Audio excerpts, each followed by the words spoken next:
God protects the faithful. Daniel in the lion's den. Before we dive in, don't forget to like and subscribe to Yahweh Stories for more inspiring Bible stories of courage and faith. The story of Daniel in the lion's den is one of the most dramatic and enduring accounts in the entire Bible. It takes us back to the reign of King Darius of Persia, where political intrigue, jealousy, and unwavering faith collide in a moment that would become a timeless testament to God's protection. Daniel was not a young man when this happened. By this time he was in his 80s, a lifetime of service behind him. From the days of Babylon under King Nebuchadnezzar to the fall of that empire, Daniel had remained steadfast, wise, and faithful. His reputation for honesty and his gift for interpreting dreams had elevated him to positions of immense power.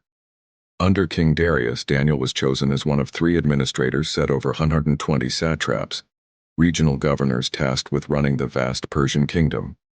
But Daniel's excellence stirred envy. The other officials despised him, not for corruption or incompetence because they found none, but for his faithfulness and favor with the king. They conspired together, scheming to destroy him. They knew Daniel's one unshakable habit, his devotion to God. 3 times a day, no matter the circumstances, he opened his windows toward Jerusalem, knelt and prayed. That routine became their weapon. The conspirators flattered King Darius into passing a law. For 30 days no one could pray to any god or man except the king himself. Whoever disobeyed would be cast into the den of lions, a punishment designed to be terrifying and final. Once signed, the law of the Medes and Persians could not be revoked. The trap was set. Daniel knew the law. He knew the consequences. Yet when the decree was published, he did not cower, hide, or alter his worship. He went home as he always had, opened his windows toward Jerusalem, and prayed aloud to God. His enemies were waiting.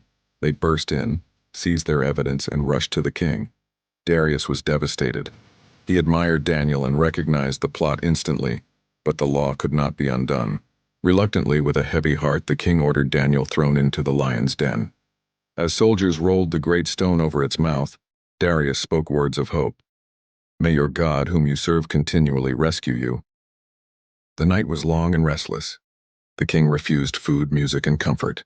Meanwhile, in the darkness of the pit, Daniel stood surrounded by powerful, hungry beasts. Yet no roar, no claw, no teeth touched him.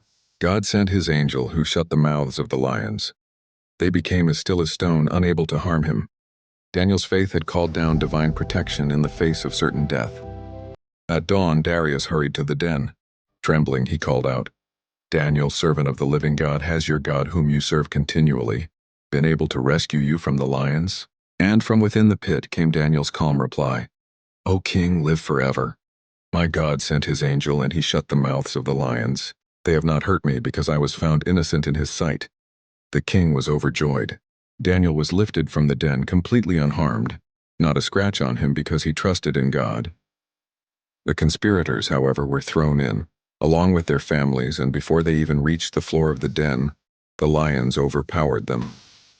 Justice was swift and the power of God undeniable.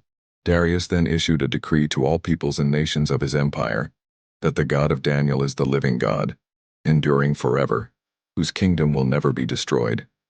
The story of Daniel's deliverance became a proclamation of God's sovereignty throughout the known world. This story is more than history. It is a lesson for us today.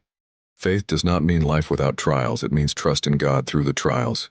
Daniel did not escape the lion's den. He went into it, but God was with him there. The same God who shut the mouths of lions can shut the mouths of slanderers, protect us in our darkest nights, and bring us out of impossible situations unharmed. So when life surrounds you with roaring lions, fear, envy, hatred, or danger, remember Daniel. Remember his courage to pray when it was forbidden. Remember God's angel who stood guard in the den.